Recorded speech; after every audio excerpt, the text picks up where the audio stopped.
Well, good morning, brothers and sisters. Hope you're doing well today. The next video in our discipling devotional series is step 2 in how to make disciples is creating margin in your schedule. You may have heard me quote Kevin DeYoung before.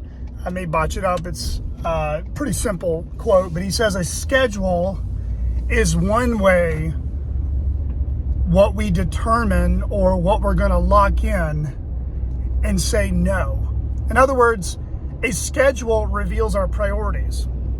A schedule provides a seatbelt so that we're not out of control or living our lives haphazardly, shooting from the hip, or just simply reacting to life every single day. Now, everybody's got different strengths and weaknesses to when it comes to scheduling. Some of us are more type A leaning. We like things that are highly structured, maybe somewhat predictable. We like the regular rhythms of basically doing the same thing again and again and again and again. And there's a lot of strengths to that. People who are very disciplined and think well about how they're going to use their schedule. Not even just a day in advance, but weeks, months, sometimes even a year in advance. There's a lot of strengths to that. There's others of us that it's less natural to schedule well and more natural to just kind of take life as it comes. You know, just kind of wake up and see what happens. And some days you're really busy because there's a lot of things that come your way, and then some days you're bored out of your mind and you don't know what to do with anything. And there's a sense that being flexible and adaptable is a virtue and a strength, because really the Bible tells us we should not boast about tomorrow, for we do not know what a day may bring. And so we really see kind of both aspects. People who are highly structured and very disciplined can learn and lean on those who are more flexible, adaptable, and maybe have a little, you might say, extra loop in the belt, that you're not so uptight about one thing not going your way. On the other hand, those of us who might tend to just kind of wake up willy-nilly, you know, you put on your sweatpants every day, or you just get up and someone asked, what's before you today? What are you doing today? And you just kind of say, well, I don't know and I'm not sure. And it seems to be kind of always what you say. Or what are you doing next weekend? Or what are you doing on such and such date? And you might say, well, I don't know. I can't even think that far in advance. Well, we need each other, right? We need both aspects of those personalities, those skill sets, those personal disciplines. Now, how does this relate to discipling? Well, it relates to discipling because discipling is not going to just happen. Just like yesterday's devotion on working out. We don't lose weight, burn fat, and build muscle by watching other people work out or even just talking about working out. You actually have to do something. But in order to work out, or in order to begin discipling others or being discipled by others, or simultaneously both at the same time, you have to make time for it. Unless you have someone literally living with you, and it would always start with your family first. If you're a married husband or wife, or you're a mom or dad and children at home, your first discipling ministry are the people under your roof. But beside your own family, with the body of Christ, that you're a member of that particular church, you have to make time for it. Now, let me just go ahead and bring up common excuses that we all make and basically just kind of poke holes in it, and then show some sensitivity, and then give you some ideas. So excuse number 1, I'm too busy. Well, I think the next question is, busy with what? Busy just means active. You're actively doing something. You're preoccupied. You are giving your attention to something. The question is not, are you busy, but what are you busy with? Because remember what Paul said in 1 Timothy 5, 11 to 13, that there were women in the church at Ephesus, widows rather, that women who are widows, that were giving themselves to idle chatter. They were busy bodies. In other words, they were busy, all right, going from house to house. In our vernacular, it could be social media feed to social media feed, text message to text message, hair salon to hair salon, just running their mouth. Did you hear? Did you know? I heard, etc. And so being busy, it can be neither here nor there. The question is, busy doing what? Busy sinning? Busy being a gossip? Busy being nosy? Busy being meddling in other people's lifestyles or disputes? Meddling in quarrels that are not your own? Busy playing when you should be working? Busy working when you should be present with others who are trying to spend time with you, whatever it may be. So the question is not whether or not are we busy, but what are we busy with? Another excuse that we can often make is, well, I'll get to it one day. I've got so many other things I've got to take care of in my life, and then I'll get serious with discipling next year.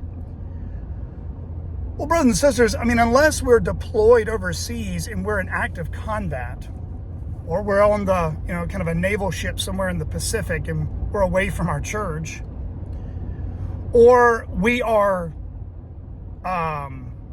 incapacitated, we're sick, we're injured, we're stuck in a hospital, stuck in a rehab facility, stuck in our homes, or whether the weather is horrific in the wintertime and we're locked in and you literally cannot be around other people. Other than those providential hindrances that do come, the idea that we're just going to put things off to tomorrow, it's really just another sign that we're not being faithful with the time God's given us today. We should not put off to tomorrow what God has commanded us to do today. And Scripture is abundantly clear. Yes, every season of life will look different. But if we have breath, if we have life, if we love Jesus, and we know Christians who have not been fully glorified yet, which means all of us, then there is work to do. God has kept us alive not to waste oxygen, but to use that life He's given us. And one essential aspect of it is making disciples of Jesus Christ.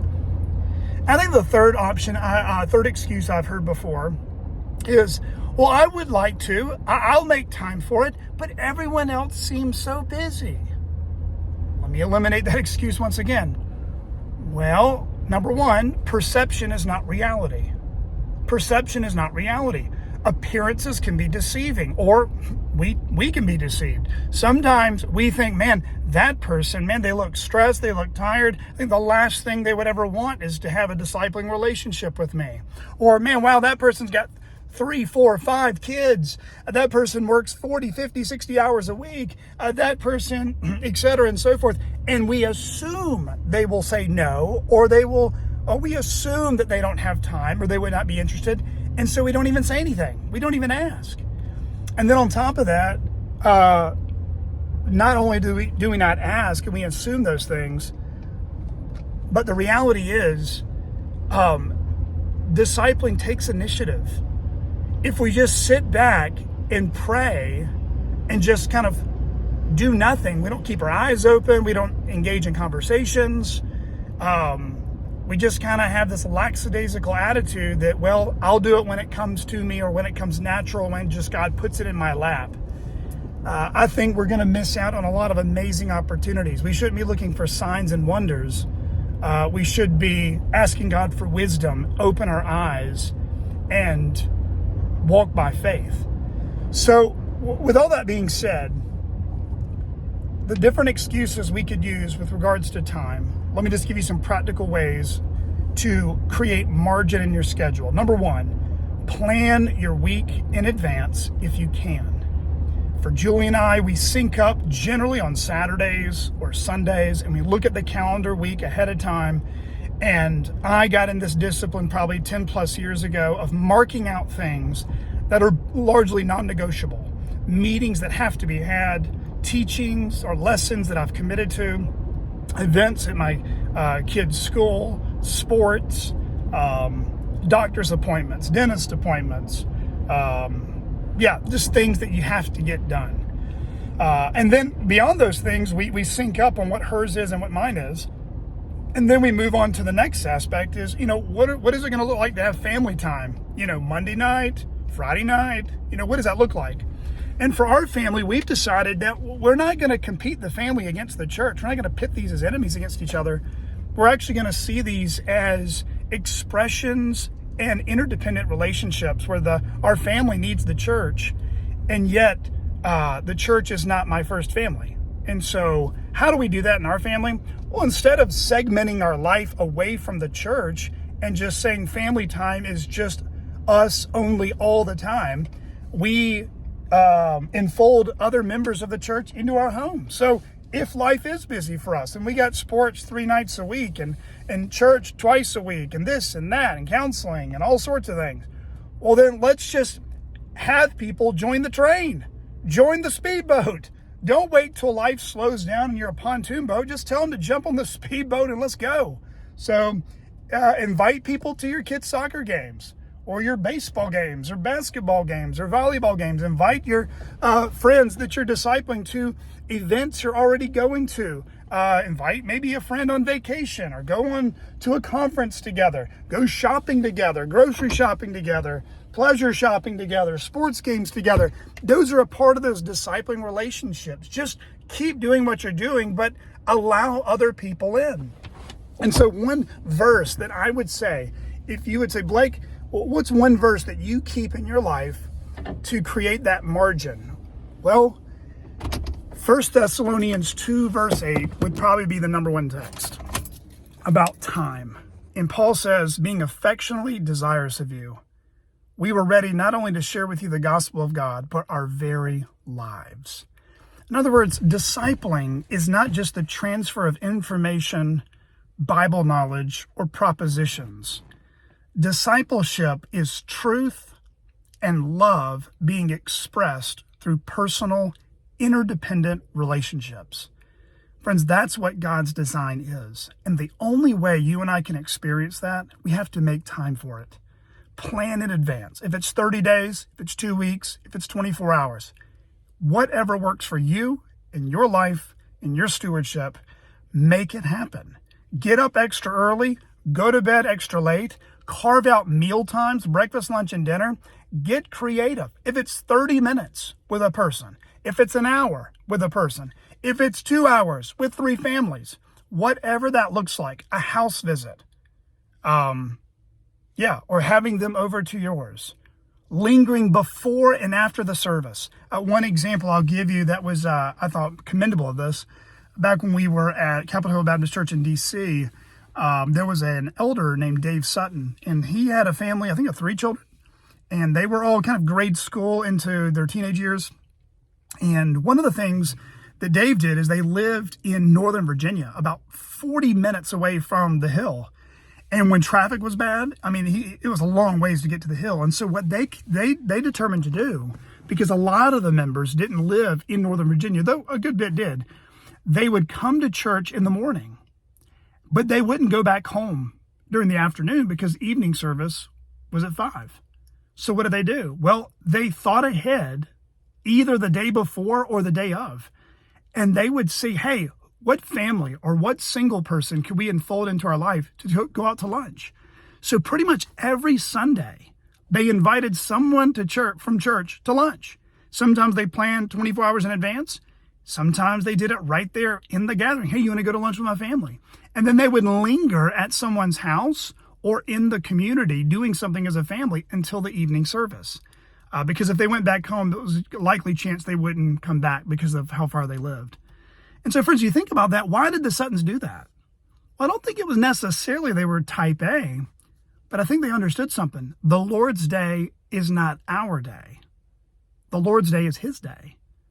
And so, not to be legalistic about it, they wanted to carve out, because their life was busy Monday through Saturday, and the distance and season of life was hard for them, they were going to capture the Lord's day and use every hour and every minute, that literally their entire day bookended with the Lord's people in the morning, in the afternoon, and in the evening. And friends, if that's the best you can do, that is infinitely more fruitful than making excuses, saying we're too busy, putting things off to the future that we can't even guarantee the future will be here, eliminating all those excuses, locking in on our calendar what we're going to say no to, what we're going to say yes to, being flexible when God changes our plans, be creative and creating margin, and present those plans to God every week and see how the Lord determines your steps and blesses your efforts.